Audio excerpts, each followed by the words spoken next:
అందరికీ మనమండి. మనం అనుకున్న టైం రీచ్ అయ్యాం కాబట్టి మిగిలిన వారికి అవకాశాలు ఇవ్వలేకపోతున్నాం. వేరే ఫార్ములా వచ్చేటప్పుడు ఈ మిగిలిన వారికి నేను అవకాశం ఇచ్చే అవకాశం కల్పిస్తాను కాబట్టి దయించి క్షమించాలి. రెండవది ఏంటంటే, చాలామంది సభ్యులు మాట్లాడారు. ముందుగా ఈ 16వ ఆంధ్రప్రదేశ్ శాసనసభకు సభాపతిగా నన్ను ఏకగ్రీవంగా ఎన్నుకున్నందుకు శ్రీ నారా చంద్రబాబు నాయుడు గారు పెద్దలు, అలాగే పవన్ కళ్యాణ్ గారు, బీజేపీ నాయకులు, తెలుగుదేశం పార్టీ శాసనసభ్యులు, బీజేపీ శాసనసభ్యులు అందరూ కలిసి ఏకగ్రీవంగా ఎన్నుకున్నందుకు వాళ్ళందరికీ ప్రతి ఒక్కరికి కూడా పేరు పేరున నా నమస్కారాలు తెలియజేస్తానండి. గతంలో ఈ శాసనసభలో మనం చూసాం. అంటే నేను 83 నుంచి కూడా శాసనసభలో ఉన్నాను. ఉమ్మడి రాష్ట్రంలో కూడా చాలామంది శాసనసభలో సభాపతిగా పనిచేసిన తీరు చూసాం. చాలామంది పెద్దలు పనిచేశారు. ఇందాక అచ్చెన్నాయుడు గారు మాట్లాడుతూ కూడా కొన్ని విషయాలు చెప్పారు. తంగి సత్యనారాయణ గారు కానీ, ప్రతిభా భారతి గారు కానీ, యనమల రామకృష్ణ గారు కానీ, నారాయణరావు గారు, నారాయణరావు గారు ఉండేవారు వారు కానీ, తర్వాత కోడెల శివప్రసాద్ గారు కానీ, వీళ్ళందరూ కూడా సభాపతులుగా పనిచేశారు. మీ అందరికీ తెలుసు.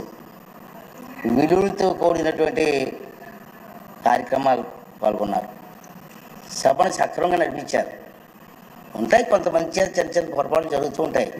కానీ నా ఉద్దేశం అంటే, ఈ సభ అన్నది చాలా గౌరవమైన సభ. నేను 42 ఇయర్స్ నుంచి నేను రాజకీయాల్లో ఉన్నా, మీకు తెలుసు. మీ అందరూ ఇప్పుడే మాట్లాడారు. అయితే ఈ స్థానం అన్నది చాలా పవిత్రమైన స్థానం. నేను మీ అందరినీ కోరేదంటే, ఇక్కడ చూశాను నేను రాత్రి అన్ని దగ్గర చూస్తే మొత్తం 22 మంది మహిళా ఎమ్మెల్యేలు వచ్చారు ఈ సభలో. నిజంగా చంద్రబాబు నాయుడు గారిని, పవన్ కళ్యాణ్ గారిని అభినందించాలా. ఇంతమంది మహిళలకు అవకాశం, మహిళల కోసం ఎన్నో ఉపన్యాసాలు ఇస్తుంటాం రాజకీయంగా, కానీ వాళ్ళకి ఆ స్థానం కల్పించడంలో ప్రముఖ పాత్ర వహించిన చంద్రబాబు నాయుడు గారికి, పవన్ కళ్యాణ్ గారికి, బీజేపీ వాళ్ళకి ధన్యవాదాలు చెప్పాల్సిన అవసరం ఉంది. అంటే మహిళలు, అలాగే 33% పోస్ట్ గ్రాడ్యుయేట్స్ ఈ సభలో ఉన్నారు. ఇది చాలా మంచి పరిణామం. 39 మంది గ్రాడ్యుయేట్స్ ఉన్నారు ఈ సభలో. అలాగే 57% లెస్ దెన్ 55 ఇయర్స్ ఏజ్ ఉన్నవారు ఉన్నారు. 55 ఇయర్స్ లోపు ఉన్న వాళ్ళు 57% ఉన్నారు.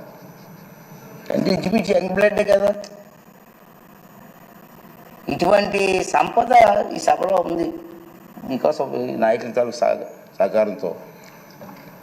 మరి దీన్ని ఉపయోగించుకొని మన సభని స్వభావంగా ఎప్పుడూ జరిగిన విధంగా ఉంచితే, ఎందుకు అంటున్నానంటే ఈ మాట, గత 5 సంవత్సరాల పరిపాలన చూసాం మనం.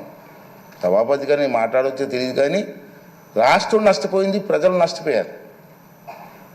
ఇవాళ మీరు అందరూ ఏమనుకుంటున్నారు, కొంతమంది ఏమనుకుంటున్నారంటే మీకు పదవి వచ్చింది అనుకుంటున్నారు, ప్రజలు మీకు పదవి ఇచ్చారనుకుంటున్నారు.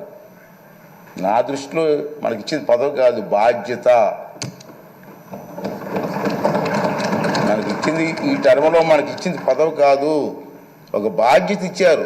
మన భుజస్కంధాలకు ఆ బాధ్యత పెట్టారు, ఒక నమ్మకంతో ఇచ్చారు. చంద్రబాబు నాయుడు గారు, పవన్ కళ్యాణ్ గారు, బీజేపీ కలిసి ముందుకు వచ్చారు.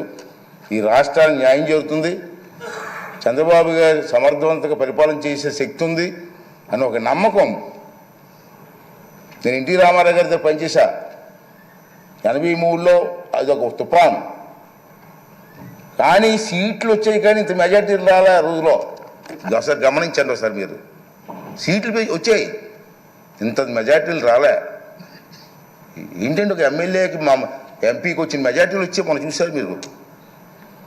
దాన్ని మనం ఎప్పుడూ మర్చిపోకూడదని చెప్పి ఈ సందర్భంలో మీ అందరికీ మనం చేస్తున్నాను. అలాగే ఫస్ట్ టైం ఎమ్మెల్యేస్ 88 మంది ఉన్నారు మన హౌస్లో. ఫస్ట్ టైం ఎమ్మెల్యేస్ వారందరినీ నేను కోరేది ఏంటంటే, మీకు అవకాశాలు ఇస్తా.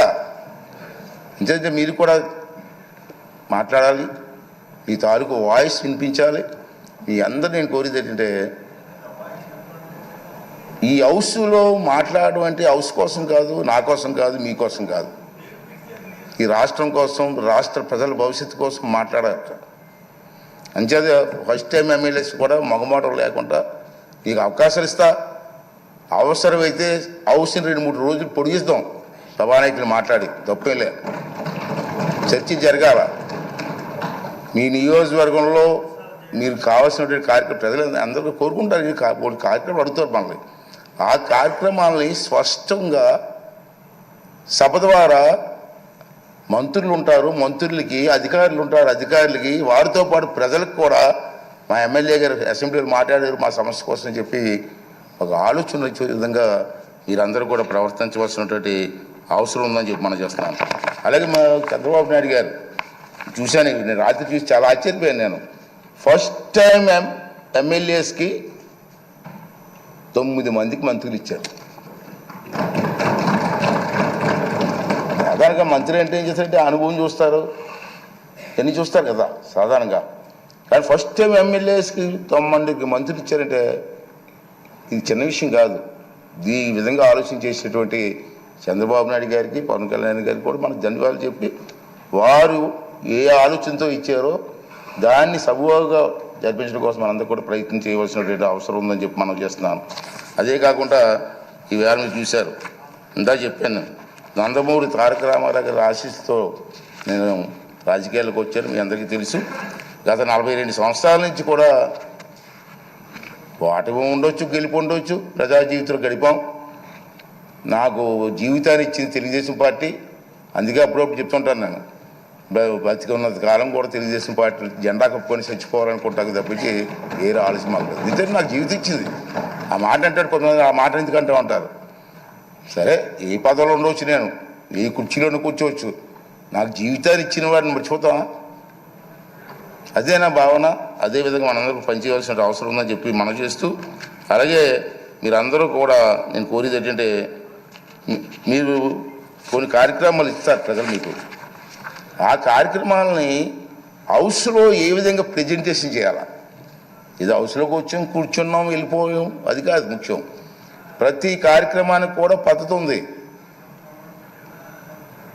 మీ దగ్గర రూల్స్ ఉన్నాయి. ఇక్కడ మన ఇక్కడే అసెంబ్లీలో లైబ్రరీ కూడా ఉంది. నేను నా అనుభవం చెప్తున్నాను. ఈవేళ మేము ఫస్ట్ టైం ఎమ్మెల్యే అయినప్పుడు 83లో కానీ 85లో కానీ నేను మంత్రి అయినప్పుడు ఒక క్వశ్చన్ వేస్తే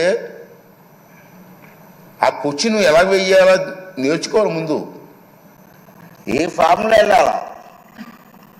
సభలో మాట్లాడినప్పుడు మంత్రి ఉంటారు, మంత్రితో పాటు వాళ్ళ డిపార్ట్మెంట్ వాళ్ళు ఆఫీసర్లు ఉంటారు. మీరు మాట్లాడింది మీ సమస్యని ప్రజెంటేషన్ చేసే విధానాన్ని నేర్చుకోవాలి. ఒక కావలిస్తే చంద్రబాబు నాయుడు పెద్దలతో మాట్లాడి మీకు ట్రైనింగ్ క్యాంప్స్ పెడదాం.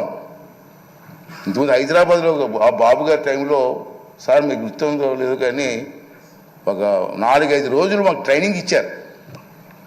ఎన్టీ రామారావు గారు అయితే అక్కడ గండిపేటలో 9 రోజులు ట్రైనింగ్ ఇచ్చారు మాకు. 9 రోజులు అక్కడే ఉన్నాం. ఏ సమస్యని ఎలా ప్రజెంటేషన్ చేయాలా, క్వశ్చన్ అవర్లో ఏ సమస్య రేజ్ చేయాలా, 304లో ఏంటి ఇవ్వాలా, కాళ్ళ టెన్షన్లో ఏంటి ఇవ్వాలా, బడ్జెట్ స్పీచ్ ఎలా మాట్లాడాలా, ఇవన్నీ కూడా మనం ట్రైనింగ్ తీసుకోవాల్సిన అవసరం ఉంది. మనం ఏ సిగ్గుపడవలసిన లేదు. ప్రజా సమస్య నేర్చుకోవడం తప్పు లేదు. అంచేది మీ అందరినీ కోరేది ఏంటంటే, మీరు తప్పనిసరిగా టైం తీసుకొని, సీనియర్స్ కూడా ఉన్నారు, సీనియర్స్తో కూడా మాట్లాడి మీ ప్రెజెంటేషన్ బాగా చేసి ఈ రాష్ట్ర భవిష్యత్తుతో పాటు మీ నియోజకవర్గ భవిష్యత్తుని కూడా మరి ముందుకు తీసుకెళ్ళడం కోసం మీరు ప్రయత్నం చేయవలసిన అవసరం ఉంది. ఇంచేత మిమ్మల్ని టీవీలో సభలో మనమే ఉన్నాం, మనం చూడడానికి కొన్ని లక్షల మంది కూర్చున్నారు బయటని. ప్రతిరోజు మనల్ని అబ్జర్వ్ చేస్తున్నారు. వాళ్ళ ఆశలను అడగాస చేయడానికి వీల్లేదు. మనం ఈ 5 రోజులు మనకి పండగ కాదు, బాధ్యత. 5 సంవత్సరాలు మనందరం కష్టపడి ముందుకెళ్ళవలసిన అవసరం ఉందని చెప్పి మనం చేస్తున్నాను. చాలా ఉన్నాయి. బడ్జెట్లో డిమాండ్స్ ఉంటాయి మనకి. ఇది బడ్జెట్ పెడతారు కదా, బడ్జెట్లో డిమాండ్స్ ఉంటాయి. మీకు ఇంట్రెస్ట్ అయిన డిమాండ్స్ మీద మాట్లాడండి, ట్రైనింగ్ అవ్వండి. కావాల్సి మా ఈ సభాపతి కార్యాలయంలో కొంతమంది ఉంటారు, ఆఫీసులు ఉంటారు, వాళ్ళ దగ్గర నేర్చుకుందాం, ట్రైనింగ్ ఇద్దాం. అన్నీ చేసి మన కార్యక్రమం విజయవంతం చేయవలసినటువంటి అవసరం ఉందని చెప్పి నేనైతే భావిస్తున్నాను. అలాగే మీ అందరినీ కోరేది ఏంటంటే, చంద్రబాబు నాయుడు గారు, మన పవన్ కళ్యాణ్ గారు, బీజేపీ నాయకులు ఉమ్మడిగా మనం వెళ్తున్నాం. మన మీద చాలా బాధ్యత ఉందని ఇందుకే చెప్పాను. ఆ సమస్యలు ఏ విధంగా చర్చ చెప్పారు. బుచ్చి చౌదరి గారు లాంటి పెద్దలు ఉన్నారు, చాలామంది అనుభవం ఉన్నటువంటి వ్యక్తులు ఉన్నారు, గతంలో మంత్రులు చేసిన వ్యక్తులు ఉన్నారు, చంద్రబాబు నాయుడికి అపారమైనటువంటి అనుభవం ఉన్న వ్యక్తులు ఉన్నారు. ఈ అందరినీ కలిసి మన బాధ్యత. నా ఉద్దేశం ఒకటే, నేను ఒకటే నిర్ణయం తీసుకున్నాను, స్పీకర్ తక్కువ మాట్లాడాలా, సభ్యులు ఎక్కువగా మాట్లాడాలి. ఆ అవకాశం నేను కల్పిస్తాను, అది బాధ్యత. కానీ మీరు కూడా ట్రై చేయండి, సభ్యుల మీద మాట్లాడండి, ఈ సభకు గౌరవం తీసుకురండి. ఈ 16వ శాసనసభకు ఒక మంచి గుర్తింపు వచ్చేలాగా, గౌరవం వచ్చేలాగా మీ అందరూ కూడా సహకారం అందించాలని చెప్పి ఈ సందర్భం మనం చేస్తూ, అలాగే ముందే చెప్పాను తక్కువ మాట్లాడితే మంచిదని స్పీకరు. ఈ 4 మాటలు మీకు చెప్పి రేపు సభలో మీరు అందరూ కూడా సహకరించండి. అందరికీ ఇద్దాం, ఒకేసారి టైం లేదు, ఇవాళ టైం లేదు కాబట్టి ఇవ్వలేకపోయాను. కానీ తప్పనిసరిగా అందరికీ సమయం ఇచ్చి మీ తాలూకు మాటలను రికార్డు కూడా అవుతుంది కాబట్టి అందరూ కూడా ముందుకు వచ్చి మన రాష్ట్రాన్ని కాపాడడం కోసం, రాష్ట్రాన్ని అభివృద్ధి చేయడం కోసం మన అందరం కూడా కష్టపడి పనిచేద్దామని చెప్పి మనవి చేస్తూ, మరి మొన్న ఎన్నికల్లో ప్రజలందరూ కూడా మనకి ఉన్నతమైన బాధ్యత అప్పచెప్పారు కాబట్టి ఈ సభాముఖంగా మీ ద్వారా మనందరం కలిసి మనకు ఓట్లు వేసి గెలిపించి ఈ అవకాశం కల్పించినటువంటి ప్రజలందరికీ కూడా మరొక్కసారి నా ధన్యవాదాలు, నమస్కారాలు తెలియజేస్తూ, మరి the house is extant, she died with the constant of the house.